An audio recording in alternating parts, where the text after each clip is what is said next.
Una producción de Ministerios Vivientes de la Esperanza.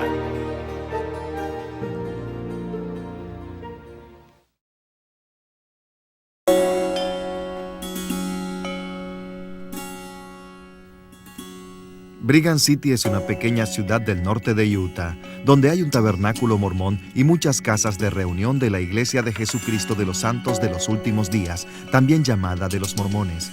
En el centro, en la calle principal, se encuentra un edificio sencillo donde se reúne la pequeña iglesia llamada Iglesia Cristiana Esperanza Viva.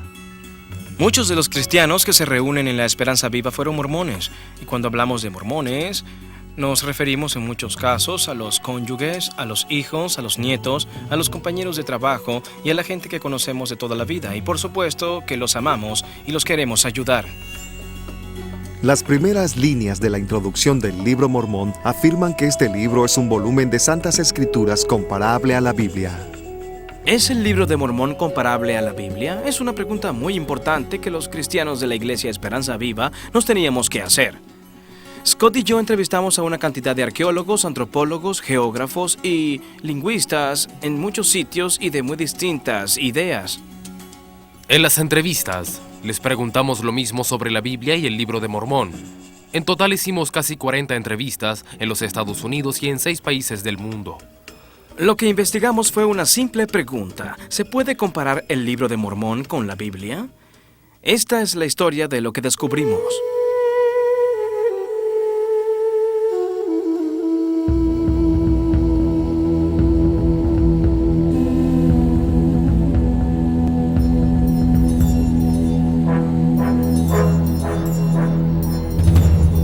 ¿Se basa mi fe en los hechos históricos? Esa es una pregunta muy importante.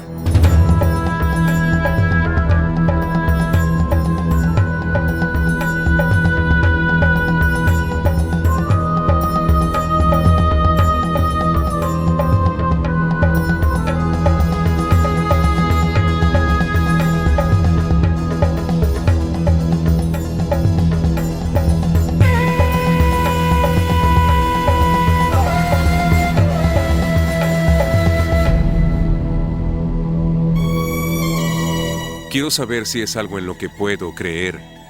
Hay pruebas físicas. Puedo creer que el texto cuenta una historia real del pasado. Y también si puedo creer en él espiritualmente.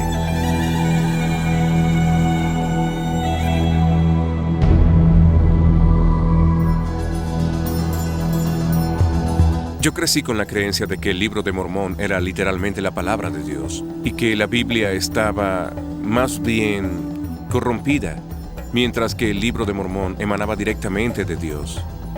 El libro de Mormón es la palabra de Dios y es el libro más correcto. ¿Usted cree que es más correcto que la Biblia? Así es.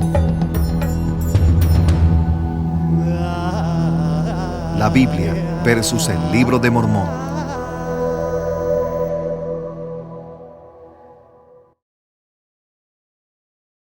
La historia de la Biblia.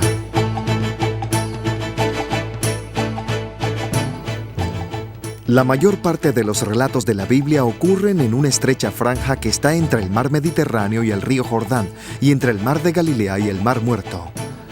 Hacia el sur está Egipto y el mar Rojo. En esta tierra, que originalmente se llamaba Canaán, es donde se establecieron los israelitas, el pueblo elegido de Dios. Uno de los primeros y más famosos de sus reyes fue David, quien fundó el reino de Israel.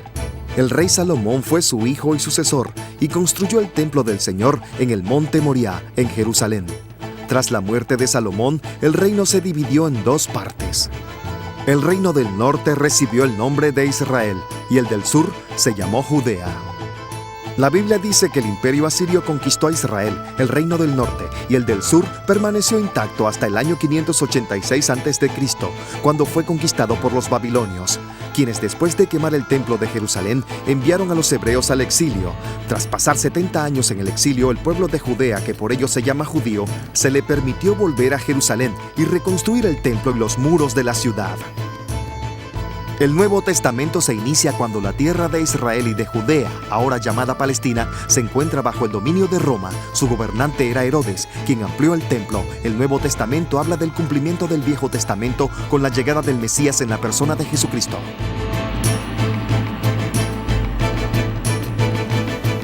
La historia del Libro de Mormón. Según el Libro de Mormón, un grupo de gente llamado los Jareditas migró hacia el Nuevo Mundo en un pasado remoto, después de la destrucción de la Torre de Babel. Varios siglos después, se destruyeron entre sí en una cruenta guerra civil y se cuenta que 2 millones murieron en una batalla en una montaña que en el Libro de Mormón recibe el nombre de Monte Cumorah. Al extinguirse los Jareditas, una familia judía de Jerusalén migró al continente americano en el año 600 a.C. El padre de la familia se llamaba Lehi. Su buen hijo Nefi engendró a un pueblo de gente blanca llamado los Nefitas, mientras que los hijos rebeldes llamados Lamán y Lemuel fueron los padres de los Lamanitas, maldecidos con una piel oscura por su rebelión. Los dos pueblos vivían en un conflicto casi constante entre sí. El evento culminante del Libro de Mormón ocurrió hacia el año 34 de la Era Común, cuando Jesús visitó a los Nefitas y a los Lamanitas que vivían en América después de su muerte y su resurrección. Este evento trajo varios siglos de paz entre los Nefitas y los Lamanitas. Sin embargo, esa paz no duró, y el monte Cumorah volvió a ser el escenario de una gran matanza. Los Lamanitas destruyeron totalmente a los Nefitas, excepto a un hombre llamado Moroni. 1400 años después, este se apareció en forma de ángel al joven Joseph Smith Jr. y le dijo que existía un libro escrito en unas tablas de oro, que era un recuento de los antiguos habitantes de este continente. Cuando Smith recibió las tablas en el monte Cumorah, afirmó que tradujo el antiguo recuento al inglés. El Libro de Mormón se publicó en Palmyra, Nueva York, en el año de 1830, y desde entonces Smith y todos los profetas apóstoles mormones que vivieron después han proclamado que es la historia verdadera y exacta de la antigua América. Este cuadro es una obra de arte muy conocida por los mormones e ilustra el principio mormón que afirma que si la Biblia es un recuento histórico del Viejo Mundo, el Libro Mormón es el recuento histórico de las Américas. ¿Son ambos históricos? Viajamos al norte del estado de Nueva York, donde se encuentra el monte Cumorah, que es crucial para los mormones. Es el sitio tradicional donde ocurrieron las grandes batallas de las que habla el Libro de Mormón y lo posee la iglesia mormona. Ahí hay una estatua de Moroni y un centro de visitantes, y en el verano hacen un evento en el que se representa la historia del Libro de Mormón. De hecho, es el único lugar que esta iglesia reconoce como sitio histórico, antiguo y oficial. Como el Libro de Mormón se refiere a una estrecha franja de tierra, en general se supone que el escenario de dicho libro es Centroamérica. De hecho, las versiones previas del Libro de Mormón tienen imágenes de las ruinas mayas, lo que implica que hay una relación entre ellas y las civilizaciones del Libro de Mormón. Y del mismo modo, en las imágenes que se usan para ilustrar este libro, con frecuencia se ve la arquitectura maya y los temas mayas. Así que viajamos a Guatemala, a Honduras y al sur de México con un antropólogo mormón, el Dr. Tom Murphy, para ver si el recuerdo del Libro de Mormón coincide con la geografía y la arqueología del Nuevo Mundo. En Israel empezamos con las cosas más obvias y una de las primeras preguntas fue si la geografía coincide con el relato bíblico.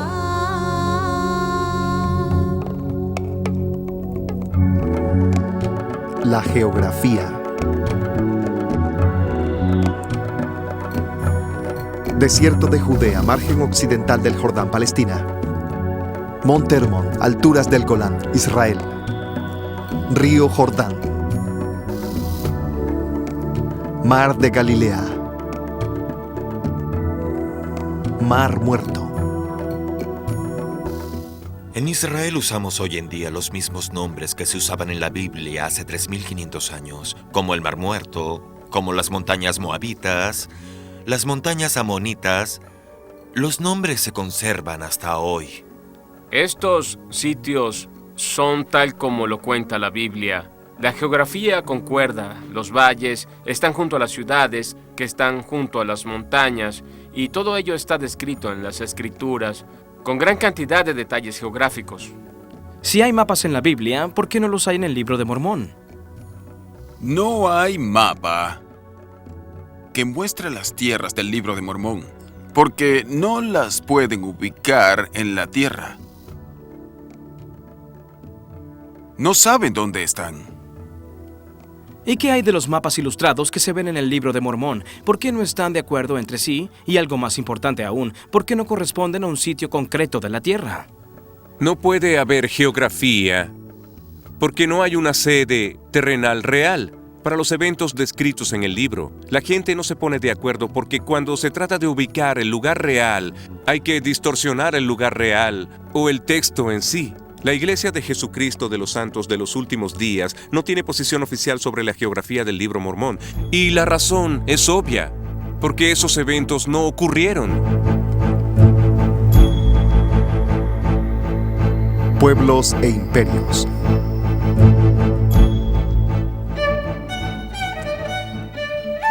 Los judíos aún existen hoy en día, tanto en los países en los que han ido al exilio como en la tierra de Israel. Y todas las civilizaciones en torno a Palestina han sido bien ubicadas por la arqueología y la historia. Israel es el puente entre 3 continentes, por eso los egipcios vinieron aquí, los asirios la invadieron, los babilonios también, el imperio heleno y los romanos. Resulta evidente cuando se lee la Biblia que se refiere a lugares históricos. ¿Cómo se sabe que existió el Imperio Romano? Los romanos dejaron su huella por donde pasaron. Dejaron grandes carreteras, monedas y recuentos escritos. Los restos de los antiguos imperios de Grecia y de Roma, que están descritos en la Biblia, son muy visibles en todo el Viejo Mundo, y de igual modo, el Libro de Mormón describe la existencia de varios imperios en el Nuevo Mundo. Se habla de la civilización jaredita en el libro de Eter, a la cual prometen que se volverá la nación más grande del mundo.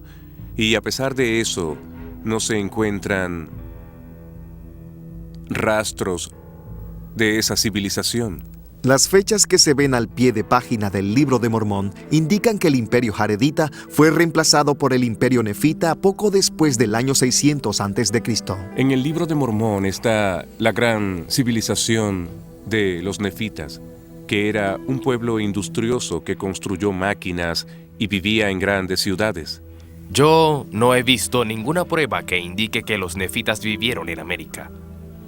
Las civilizaciones que hubo en toda Centroamérica tuvieron un ascenso y llegaron a su clímax entre los años 600 y el 900, después de los eventos que se cuentan en el Libro de Mormón. Se dice que los lamanitas acabaron el imperio nefita en el año 400 de nuestra era. Y según dice el Libro de Mormón, de los 3 pueblos que existían, solo sobrevivieron los lamanitas, que se convirtieron en los principales antepasados de los indígenas americanos. Aquí en el monte de Cumorah se encuentra esta placa que nos describe como los lamanitas. Dice que los lamanitas son lo que queda de la casa de Israel. Se refiere a nosotros, escrito en el Libro de Mormón. No se ha encontrado ninguna evidencia de una cultura procedente del territorio de Israel, llamada lamanitas o nifitas. No hay ninguna evidencia. La Biblia también se refiere a varios pueblos que ya no existen hoy en día, como son los cananeos y los filisteos. Pero sí hay rastros arqueológicos de ellos. Se sabe mucho sobre la civilización cananea por las fuentes del antiguo Egipto y también por muchos restos arqueológicos que se excavaron en este país en los que se refleja la civilización cananea. ¿Arqueológicamente se ha demostrado que existieron los filisteos? Por supuesto, sí.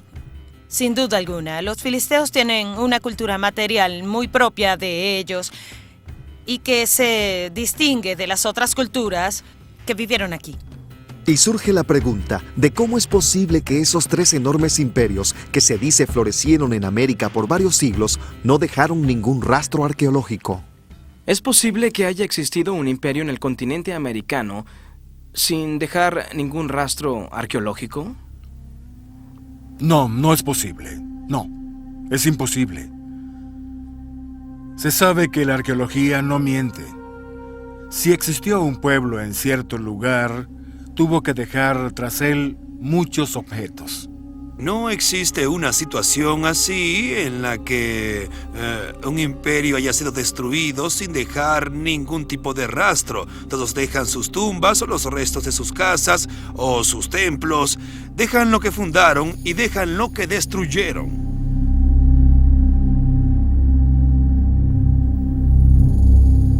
Ciudades.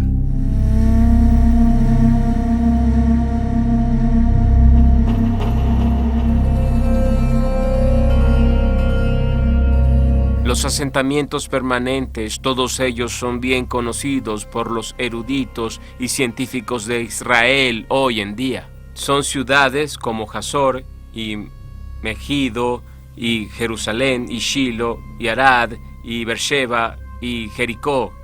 Muchas de ellas aún están habitadas hoy en día, otras están en ruinas, pero Jesús condenó las ciudades de Capernaum, Betsaida y Corazín, y no hay duda de que los arqueólogos saben que fueron sitios de verdad que existieron en su tiempo, y las pruebas de ello son claras. Todas esas ciudades aún tienen el mismo nombre. ¿Cómo es posible? Porque durante miles y miles de años, la gente local ha pasado estos nombres de generación en generación. Jerusalén, Belén, Eilat, todos son nombres bíblicos que se han conservado por más de 3000 años.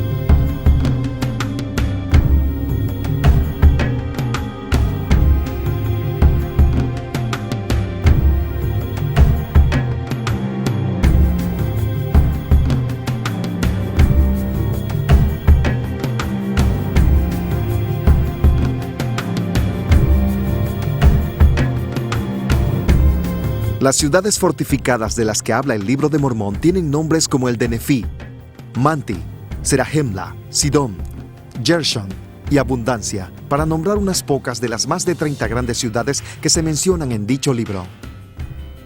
Debido al desarrollo de la epigrafía, hoy en día podemos leer los nombres antiguos de la mayoría de esos sitios. ¿Ha oído hablar de la ciudad de Serahemla? No. ¿O Nefí? No. Un amigo me preguntó que qué prueba me hacía falta para convencerme de que el Libro de Mormón era un documento antiguo. Y yo le respondí que sería bueno que al menos se hallaran ciudades que de algún modo se parezcan a las que salen en el libro. No hay ninguna evidencia de que existió Serahemla, que es una de las ciudades que se mencionan en el Libro de Mormón. Aquí estamos en la ciudad de Palenque y todas las edificaciones que se ven en el fondo se hicieron varios siglos después de los eventos que se cuentan en el Libro de Mormón. Así que de ningún modo puede ser una ciudad nefita. Si hubiese existido una gran ciudad, ¿es posible que no quede ningún rastro arqueológico de ella? No, es imposible. En una ciudad como Tiberíades hay una gran cantidad de evidencias de la arquitectura, de los pisos, de toda clase de objetos, monedas y una gran cantidad de cosas. ¿Puede ser que conquistaron una ciudad y no quedó ninguna prueba? Ni hablar. No es posible.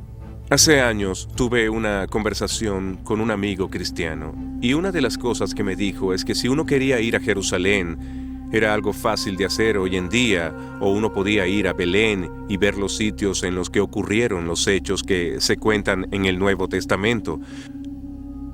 Pero que nadie sabe nada o ha estado en Sarahemla, o en Abundancia, o en la ciudad de Nefi, y es muy dudoso que esos sitios hayan existido. Y en mis clases de antropología aprendí que mi amigo cristiano tiene razón, y el Libro de Mormón se equivoca.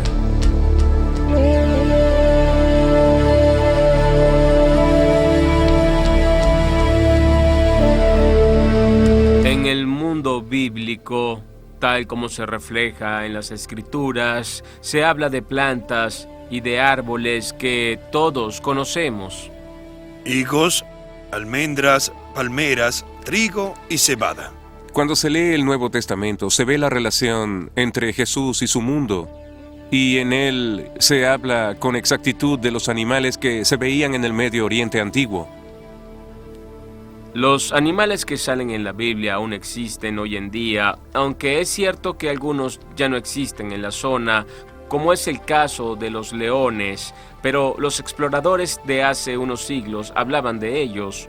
No hay duda de que aunque no existan hoy, sí existían en la antigüedad.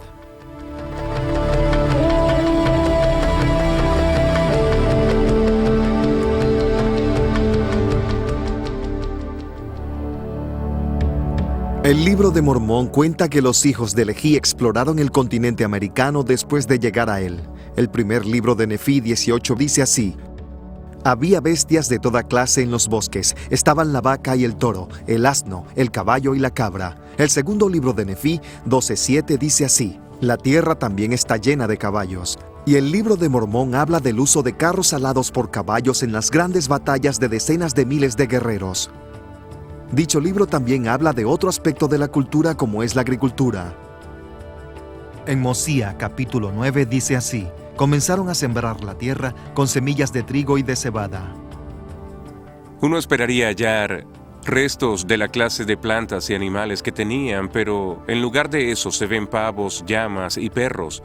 Las plantas son el maíz, los frijoles y la calabaza. El libro de Mormón habla de las plantas que no son, como el trigo y la cebada en la antigua América. Aquí no existía el trigo, ni se veía el ganado de cabras y ovejas. No habían caballos en la época del libro de Mormón, ni tampoco habían elefantes en América. Totalmente ausentes. Los mayas no tenían bestias de carga. No tenían caballos, por ejemplo. La primera vez que se vio un caballo en esta zona fue cuando un hombre blanco vino al galope desde Albany hasta aquí en 1677. Y las historias sobre hombres a caballo en las batallas no pudieron ocurrir en América.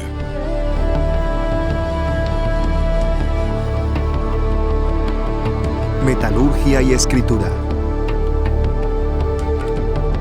El libro dice que los nefitas y los jareditas procesaban el mineral en bruto y trabajaban con gran cantidad de metales. El primer libro de Nefí 18:25 dice que la familia de Leví halló muchas clases de metal en bruto, como el oro, la plata y el cobre. Aquí no se usaban los metales como el oro o el cobre, en términos metalúrgicos, tal como se dice en el libro de Mormón, que hace referencia a los fuelles y otras herramientas de la metalurgia. El libro de Mormón concretamente afirma que existía el acero en el Nuevo Mundo. Es muy fácil hallar los sitios donde se fundía el acero, aunque no se encuentran los objetos de acero, y no se ha hallado uno solo de esos sitios que permita afirmar que se fundía el acero. Y lo que es más asombroso sobre los mayas es el hecho de que no usaban los metales. La falta de herramientas de metal en América es algo que pone en un serio problema al libro de Mormón, que afirma que tanto los jareditas como los nefitas tenían armaduras de metal y armas para la guerra, tenían monedas de metal y que tenían placas de metal en las que escribían. El principio del capítulo 19 del primer libro de Nefí dice que Nefí hizo placas de metal para grabar la historia de su pueblo. En el Amán 3:15 se afirma que hay muchos libros y escritos de toda clase que han sido conservados, sobre todo por los nefitas. Una de las cosas que se dice de los nefitas es que era un pueblo que conocía la escritura, pero un pueblo con escritura deja registros, y si ese pueblo no dejó un registro escrito, yo creo que no existió. Y otros registros y recuentos dicen que había cientos y miles de placas y documentos escritos. La idea de que pudo existir un imperio que duró 1000 años, que de hecho sabía escribir, que no dejó ningún rastro histórico de nada, no puede ser posible. ¿Hay alguna prueba de que los antiguos americanos, entre el 600 a.C. y el 400 después de Cristo, escribieran en placas de metal? No. Se han hallado antiguos escritos de todos los imperios que rodeaban al reino de Israel, aunque no tan abundantes como los manuscritos bíblicos que fueron escritos por los mismos israelitas. La parte más antigua de la Biblia que ha sido conservada por la arqueología es un breve fragmento, capítulo 6 de Deuteronomio, versículos 24 a 26, descubierto por Gabriel Barkay. En una excavación que yo dirigí aquí en Jerusalén, se hallaron 2 pequeños rollos de plata que están escritas en hebreo antiguo y tienen los versículos bíblicos más antiguos que se conocen y que son de este mismo período, el siglo VII antes de Cristo.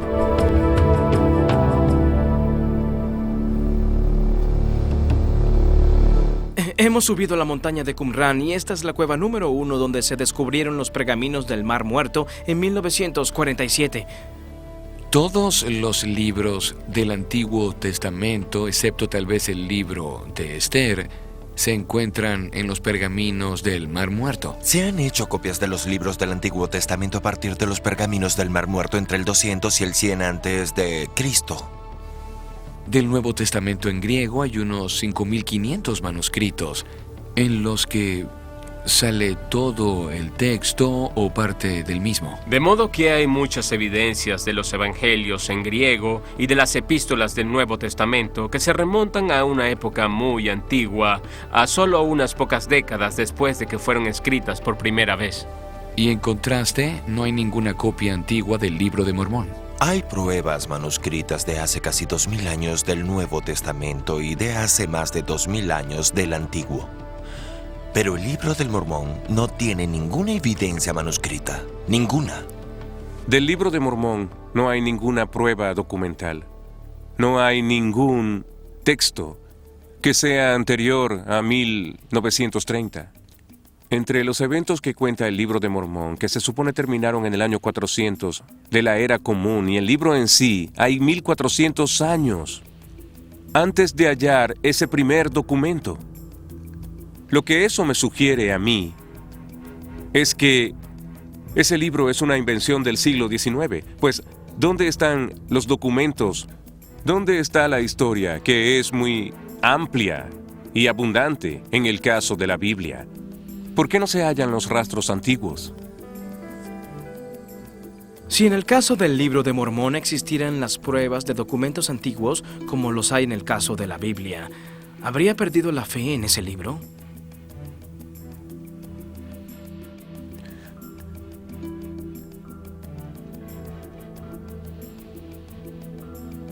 Esa es una buena pregunta. No lo sé.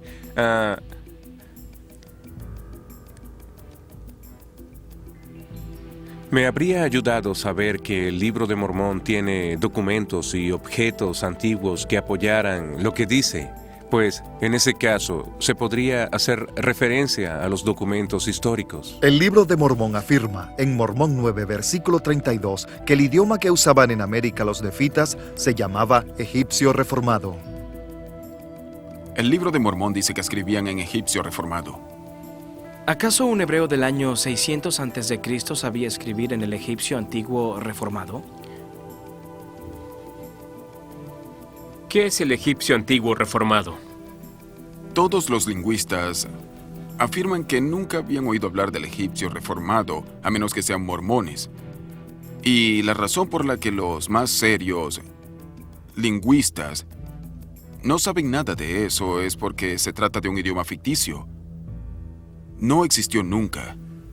¿Hay alguna prueba de que los antiguos habitantes del Nuevo Mundo escribían en hebreo o en egipcio? Categóricamente no.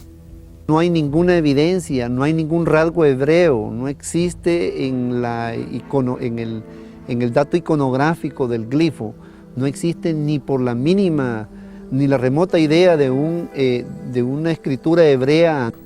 La afirmación de que el Libro de Mormón fue escrito en hebreo por esa comunidad que emigró y que todo eso se escribió en placas de metal o de oro es algo imposible a fin de cuentas. ¿Por qué no sacan las placas de oro a la luz para que todo el mundo las vea y las lea por sí mismo? Se pueden poner las placas aquí en el monumento en el centro de visitantes para que Todos los que tengan alguna duda vayan a ver los jeroglíficos egipcios. Si el libro de Mormón fuera verdad, eso es exactamente lo que tendrían que hacer. Pues los textos antiguos de la Biblia, como en el caso de los pergaminos del Mar Muerto, se encuentran en un museo donde están exhibidos y expuestos para que todo el mundo los vea. Si el libro de Mormón es auténtico, como ellos dicen, podrían hacer lo mismo.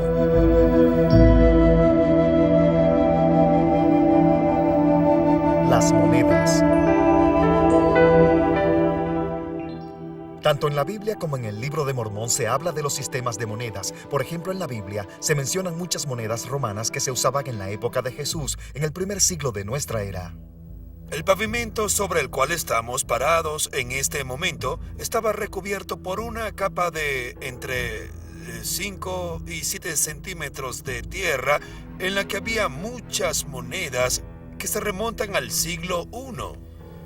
¿Cuántas monedas más o menos se han hallado en este lugar durante la excavación? Como unas 300 o 400. ¿Qué pones en ese balde? Monedas. ¿Son monedas? Sí, más de 10 monedas. ¿De veras? En un solo día. Más de 10 monedas en un día. Y esas son solo las que hallaste ayer. Sí. En las notas del capítulo 11 del Libro del Alma, en el Libro de Mormón, se dice que empezaron a hacer las monedas nefitas y luego se pasa a describir la forma en que funcionaba el sistema monetario. Pero si se toman las monedas que se describen en el Libro de Mormón y se comparan con el sistema de intercambio que existía en la América antigua, se ve que no se parecen en nada. Aquí no se usaban monedas de metal. Ese libro está lleno de datos falsos. ¿Y en todas sus excavaciones no ha hallado ninguna moneda que sea previa a la llegada de los europeos? No. De hecho, las monedas metálicas no se usaban en ningún lugar de la América antigua. No usábamos monedas, no existían. Los indígenas tomábamos las monedas cuando las vimos, después de que las trajeron los europeos y se aplanaban para usarlas como collares. Sí, eso hacía nuestra tribu, sí. Así que surge la interrogante de dónde están todas las monedas que supuestamente usaron los nefitas por más de 1000 años. Yo no creo que pueda existir una situación en la que todas las monedas de cierta civilización o de cierto pueblo puedan desaparecer sin dejar el menor rastro.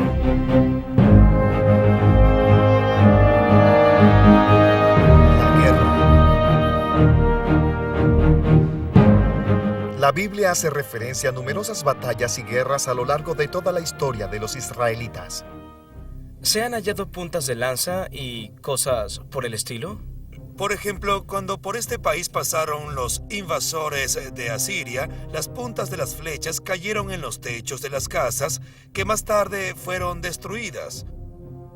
Por eso se encuentra primero la capa de las puntas de las flechas y luego la capa de los pisos. Sobre el periodo bíblico están las evidencias de las puntas de las flechas que usaron los babilonios y de la gente local y de las que usaban los asirios. Las notas al pie de página del Libro de Mormón dicen que el exterminio de los lamanitas por parte de los nefitas ocurrió en el año 400 de la Era Común, aunque no ha quedado ninguna prueba arqueológica. En contraste, una batalla mucho menor que ocurrió muchos años antes, en el siglo I de la Era Común en Palestina, nos demuestra lo que se puede hallar si se hubiese entablado una batalla como la que describe el Libro de Mormón. El historiador Flavio Josefo nos habla de una gran roca aislada en el desierto, llamada Masada, donde relata que había unos 900 judíos que fueron sitiados por los romanos y que se suicidaron por ello. En la década de 1960 se ubicó el sitio y se excavó y sellaron los huesos de los difuntos, sellaron las casas y las monedas, de modo que hay una evidencia muy clara de ese evento muy trágico que ocurrió en Masada, gracias a la arqueología. No hay civilización que se pueda destruir de forma tal que no quede ningún resto de ella. En el libro de Éter del Libro de Mormón, en el capítulo 15, se describe una enorme guerra y textualmente dice: Mataron a 2 millones de hombres fuertes y también a sus esposas e hijos. ¿Dónde están las espadas de acero que mataron a esos millones? ¿Dónde están los cadáveres y los restos? Los esqueletos de todos esos millones, ¿dónde están? Las pruebas de esa antigua catástrofe no se encuentran. No están en Centroamérica ni en el Monte Cumorah de Nueva York, porque simplemente no ocurrió. Cuentan que varios siglos después el pueblo lamanita destruyó al nefita en otra enorme batalla en el mismo monte de Cumorah. Yo me crié como mormón y siempre me decían que en el monte Cumorah ocurrieron los hechos culminantes del libro de Mormón. Mormón capítulo 8, versículo 2. Así ocurrió que después de la grande y tremenda batalla de Cumorah, he aquí que los nefitas que habían huido al campo hacia el sur fueron perseguidos por los lamanitas que los destruyeron a todos. Y luego hace un recuento de cuántas personas más o menos murieron y habla de decenas de miles cada vez, que sumadas son al menos 230,000 personas. Nos parecía algo muy grave perder a 12 personas, así es. Y había 12 familias que llevaban luto. Me crié en el oeste del estado de Nueva York y los estudios que escogí fueron antropología y arqueología por mi interés de tratar de probar que el libro de Mormón tenía razón. En la época nos dijeron que la ciencia probaría que eso era verdad. Hice trabajos arqueológicos en el área de Palmyra. Y si hubo grandes batallas en las zonas que ellos dicen, se habría podido hallar muchas cosas que indicaran que hubo esas grandes guerras, como sitios de entierros colectivos, restos humanos y huesos, porque los huesos se conservan muy bien y no se hallaron espadas de acero ni partes de carruajes. Cuando aquí se habla de armas de guerra, nos referimos sobre todo a armas de piedra, sí. Habían armas cortopunzantes, pero de obsidiana y de pedernal, pero nada armas de metales de ninguna naturaleza. Cuando en Israel se encuentra un sitio bíblico, se empieza a cavar. ¿Por qué la iglesia mormona no excava en el monte Cumorah? Pasarían una gran vergüenza al excavar y no hallar ni una sola cosa. ¿Usted cree que no hallarían nada? Estoy seguro de que no hallarían nada.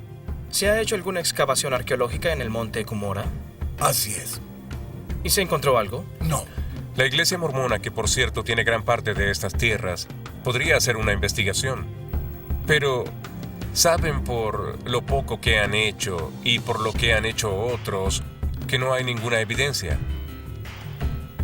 Es obvio que no excavan por eso. Porque si lo hicieran, lo que harían es desautorizar lo que dice su fe.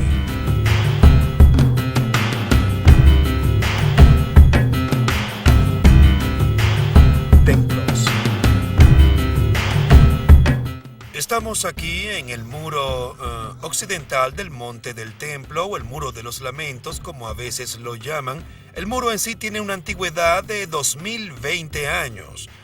Este muro fue construido por Herodes el Grande y fue destruido por Tito en el año 70 de la Era Común, cuando los romanos incendiaron el segundo templo. Esa fue una de las grandes tragedias de Jerusalén que creo que se simboliza por este montón de piedras que se ve aquí. Estas piedras ilustran las palabras del Evangelio. Cuando Jesús dice, vean las magníficas piedras del muro del templo, pues no quedará ni una encima de la otra. Y en estas ruinas se ve la ilustración más clara que puede haber de las palabras de Jesús. En el segundo libro de Nefí 5:16 del libro de Mormón se dice que Nefí y su familia construyeron un templo igual al de Salomón cuando llegaron a América. Aquí dice que Nefí, otro hijo de Lehi, construyó un templo y lo hizo con la misma forma del templo de Salomón. Digamos que eso es cierto y que en la antigüedad se hizo ese templo. ¿En América? En América. Cualquier persona que estudia la Biblia comprende lo crucial que es la oración aquí en Jerusalén, en el monte del templo. La idea de que existiera un templo hebreo en otro sitio que no sea el monte Moria es totalmente imposible. A los judíos no se les permite construir un gran templo en ninguna parte del mundo más que aquí. El libro de Mormón identifica claramente a Leví como el hijo de José. Y en el libro de Nefí capítulo 5, Leví nombra a sus 2 hijos como sacerdotes del templo que ellos construyeron. Los sacerdotes que ofician en el Santo Templo deben ser descendientes de Aarón, descendientes lineales de Aarón. El libro de Mormón plantea un problema, pues nombrar sacerdotes que no sean descendientes de Aarón o de Leví está prohibido en el Antiguo Testamento, y sin embargo, el libro de Mormón dice que se atiene a las leyes del Antiguo Testamento.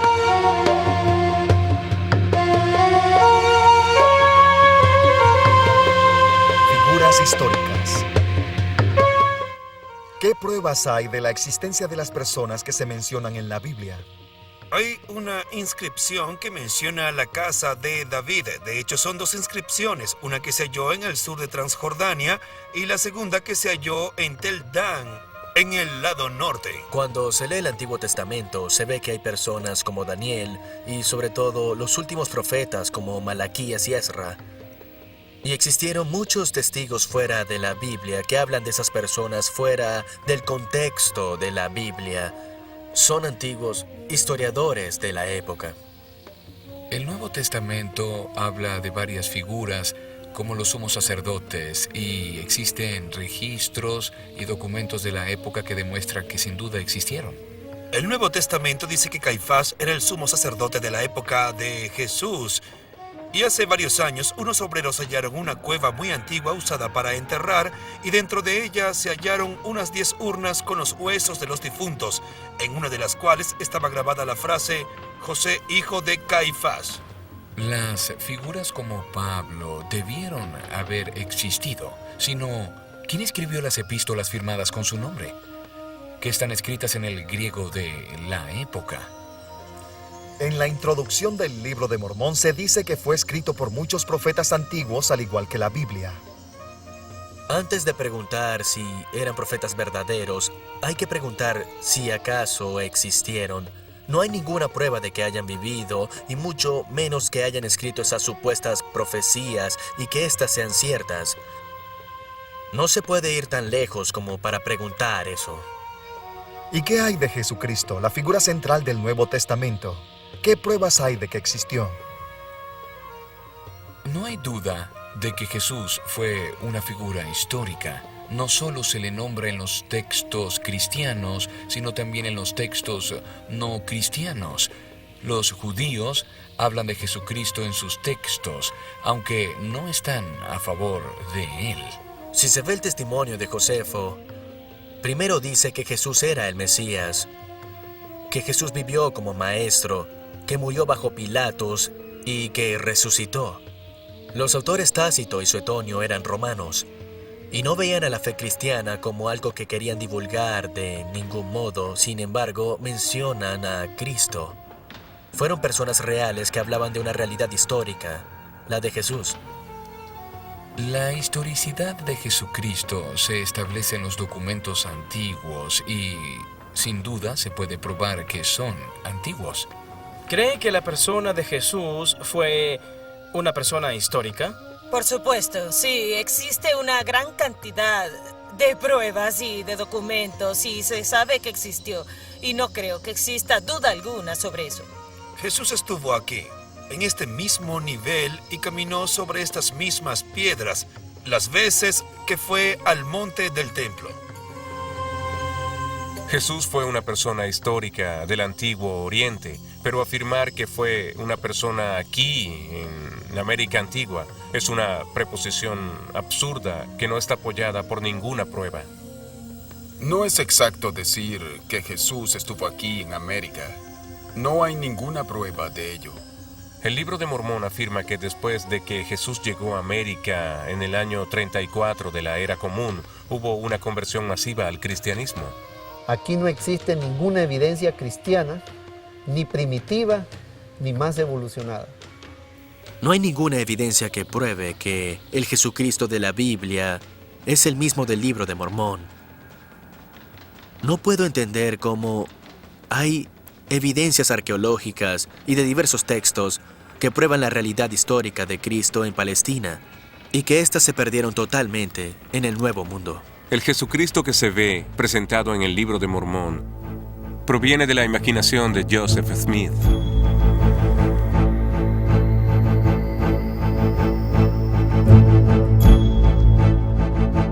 Sopesando las pruebas.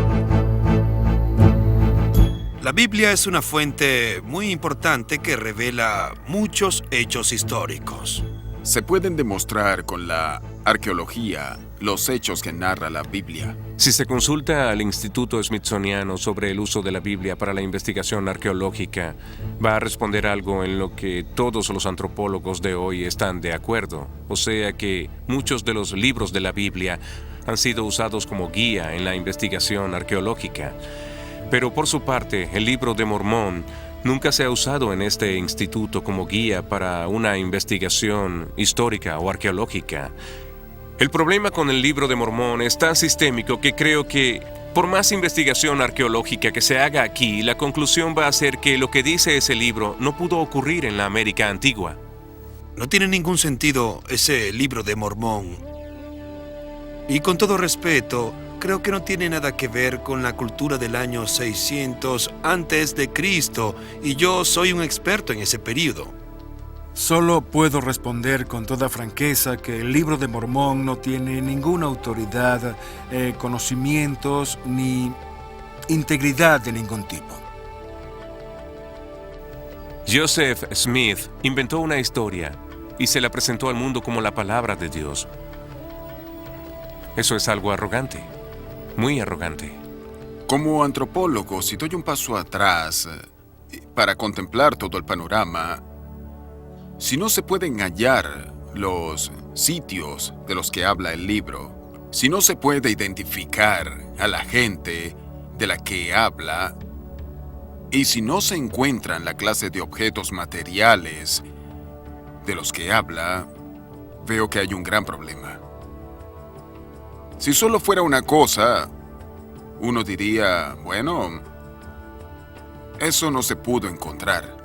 Pero cuando no se encuentra absolutamente nada, la oportunidad de que el Libro de Mormón sea verdad es nula. Todos los hechos del Libro de Mormón están equivocados. Se equivoca al hablar de las plantas, de los animales, de la tecnología, del supuesto idioma y también de la cultura. El Libro de Mormón es una ficción religiosa del siglo XIX.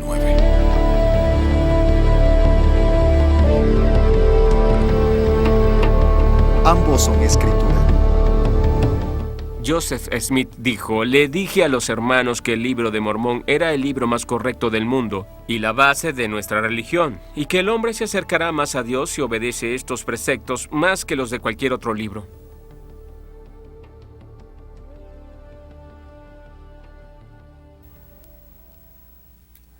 El Libro de Mormón está lleno de errores. Errores sobre los hechos. Cuando, por ejemplo, dice que Jesús nació en Jerusalén y no en Belén. Y he aquí que él nacerá de María en Jerusalén. Para mí, que he vivido toda la vida en Belén, esto es realmente muy extraño. Jesús nació en Belén y no en Jerusalén. Si el Libro de Mormón es el más correcto del mundo, pues hay una gran cantidad de libros llenos de mentiras. Esta es la verdadera historia de la gente a la que preparó el Señor para la llegada de Jesucristo el Salvador. ¿Quién se presentó a ellos en América? Si esa gente no existía, no hay pruebas. Está claro que Jesucristo no pudo venir a América y el Libro de Mormón de ningún modo puede ser otro testimonio sobre Jesucristo. Ellos afirman que el Libro de Mormón es la historia de la gente del continente americano, pero si eso no es cierto, el libro de Mormón tampoco es cierto y no se puede considerar como escritura cristiana. Yo tengo mucha más fe en el Antiguo y el Nuevo Testamento como santas escrituras.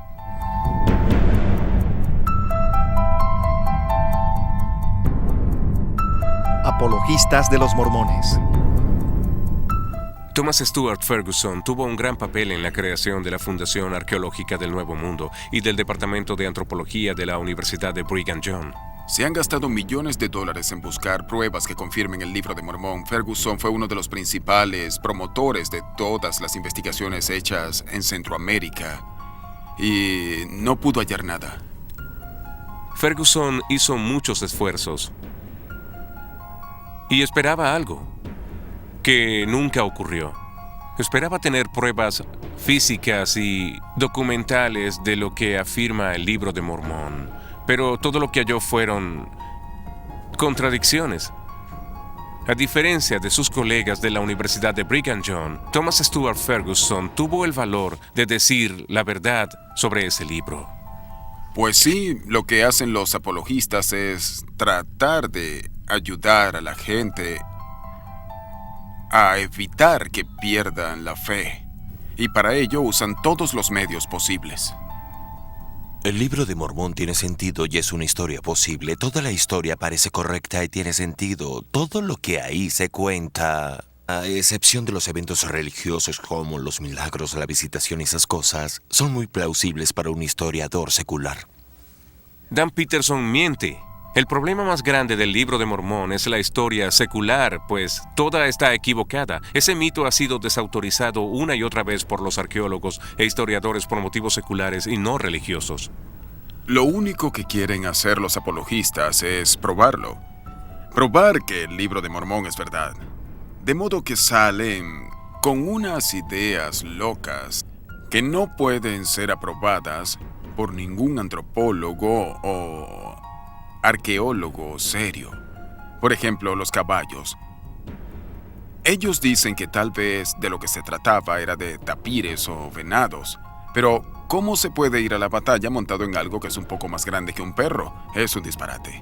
Pero ellos usan esos argumentos sin base alguna para probar de algún modo que el libro de Mormón es verdad. El tiempo no me permite discutir cada uno de sus argumentos, pero si uno los ve con cuidado, si el argumento se llevara ante la comunidad científica, sin duda alguna se morirían de risa.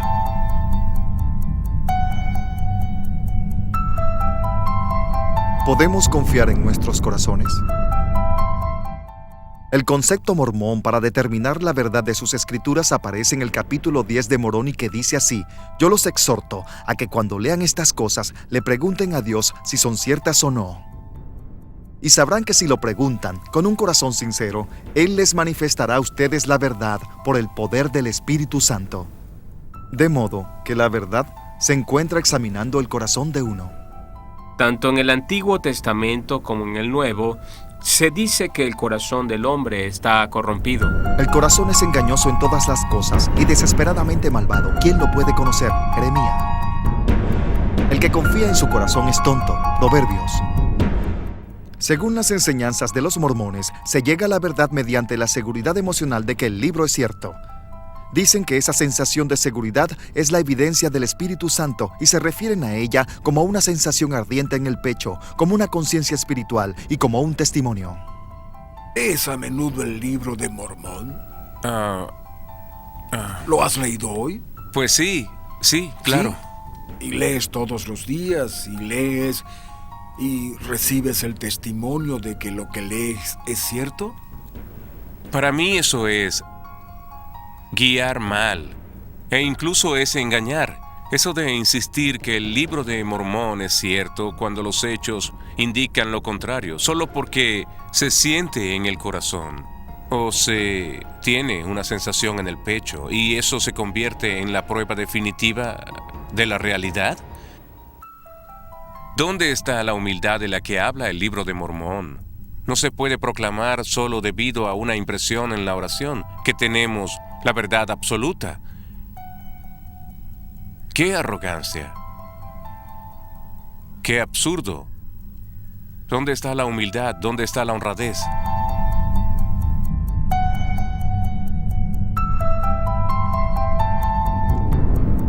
¿Están ambos en conflicto? Debemos hacernos una pregunta. Si la identidad de Dios, de Jesús y la naturaleza del Evangelio de la Salvación difieren entre las Escrituras mormonas y la Biblia. Gordon B. Hinckley, presidente y profeta de los mormones, dice lo siguiente. Como iglesia tenemos críticos y son muchos. Ellos dicen que no creemos en el Cristo tradicional de la cristiandad. Hay una cierta verdad en lo que dicen, pues nuestra fe y nuestro conocimiento no se basa en la antigua tradición. Nuestra fe y conocimiento nos viene del testimonio de un profeta sobre un designio divino. El profeta de la iglesia mormona, Gordon Hinckley, afirma que él no cree en el Cristo cristiano, sino en el Cristo que enseñó José Smith. Pero ellos se enojan mucho cuando se les sugiere que es un Jesús distinto. Pues les tienes que citar a Hinckley y decir, esto es lo que afirma vuestro profeta. Puede que aún se enojen, pero no pueden discutir con uno si su profeta declara ese hecho. Pueden enojarse todo lo que quieran, pero no lo pueden discutir. El hecho es que los mormones no creen en el mismo Cristo. Pablo dijo que si alguien viene con cualquier otro evangelio, hay que rechazarlo. ¿Y a qué evangelio se refiere? Pues al que sale en el Nuevo Testamento. Y si uno acepta como ciertos los escritos de Pablo, se tiene que preguntar, ¿cómo se puede aceptar un evangelio distinto? ¿Cómo puede uno aceptar a un Cristo distinto? En todo el Nuevo Testamento se afirma muy claramente que es la fe en Jesús lo que nos lleva a la salvación y solo en Él. Tomar otro libro de Escrituras con una imagen distinta de Dios que la que dan los Evangelios es algo muy serio y muy grave. El libro de Mormón aleja a la gente del verdadero Evangelio de Cristo. Hoy se ve una gran presión en esa iglesia para parecer más cristiana, y creo que la motivación que hay detrás de eso son los conversos. Si la iglesia mormona parece ser una organización cristiana y junto a eso tiene una moral muy alta y promueve mucho la vida en familia y ayudarse entre sí y cosas como esas, es más fácil convertir a los demás a su religión. Pero a pesar de que la iglesia mormona nos quiere hacer creer que son una organización muy pura, la verdad es que no lo son. Se suele decir que la gente de un credo no es perfecta, pero que la iglesia sí. Pero si esa iglesia se basa en mentiras, como es el caso del Libro de Mormón, no tiene ninguna base.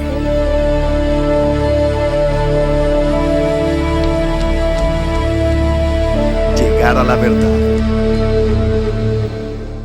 Como intelectual mormón, me pregunto por qué causa le tenemos miedo a la verdad. ¿Por qué no queremos ser honestos sobre el modo en que se creó el Libro de Mormón, de dónde proviene y qué es lo que dice? Que digamos la verdad sobre la antigua América. ¿Por qué razón nos tenemos que reconfigurar la imagen de la América antigua para que encajen con estos prejuicios y estereotipos?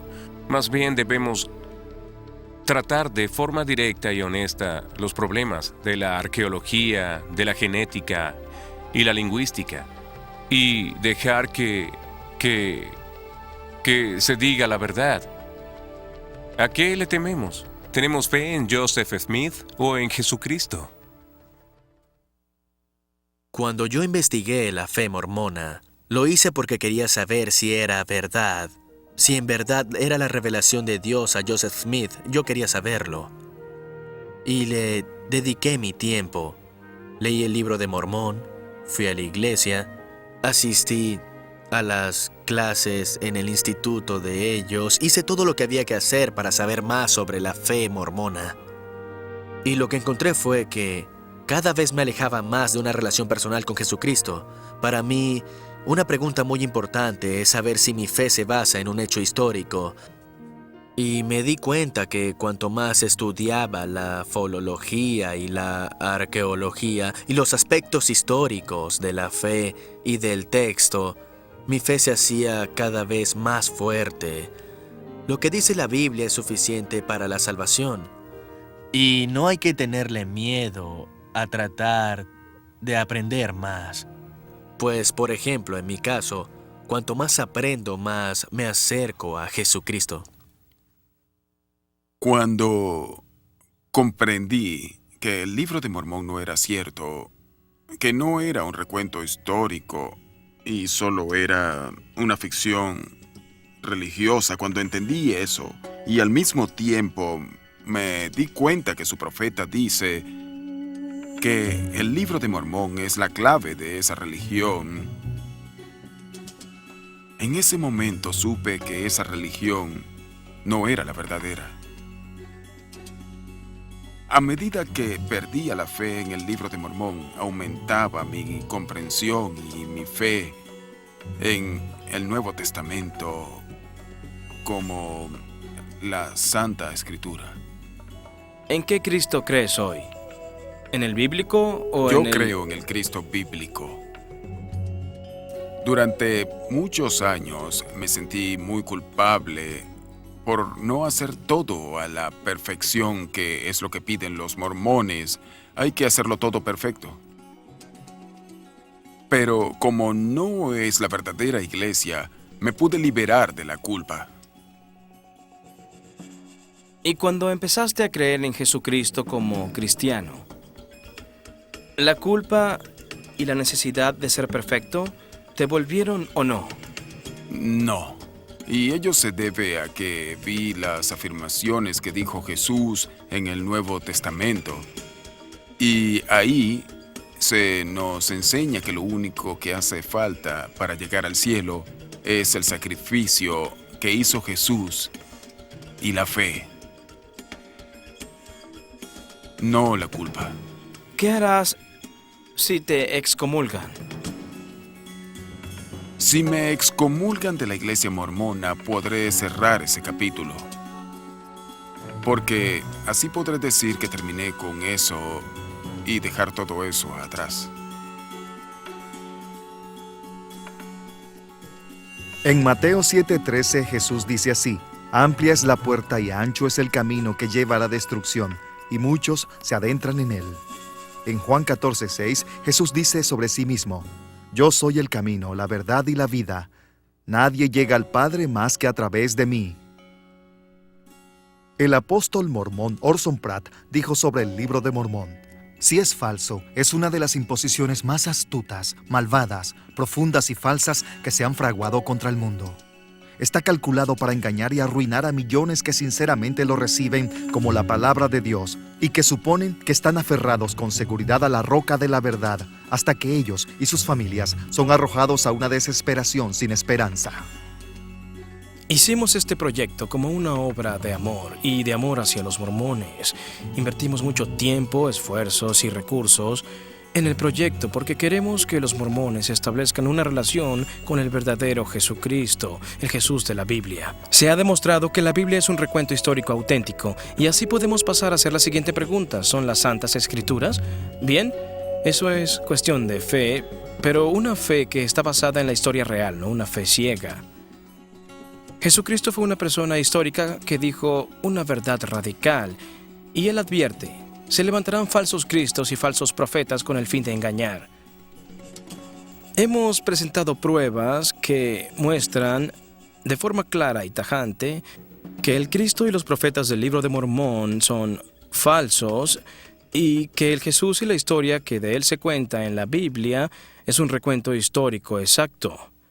Piensen en lo definitiva que es la afirmación que sale en Juan 3:16 cuando dice: pues Dios amaba tanto al mundo que le dio a su único Hijo, para que todo aquel que crea en Él no perezca, sino que tenga la vida eterna. La última pregunta que les hacemos es si ustedes creen en Él.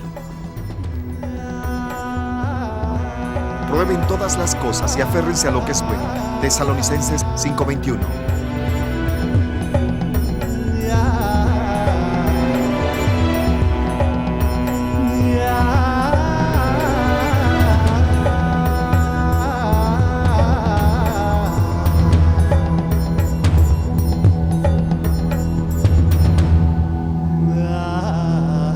La palabra de Dios perdurará para siempre. Isaías 48.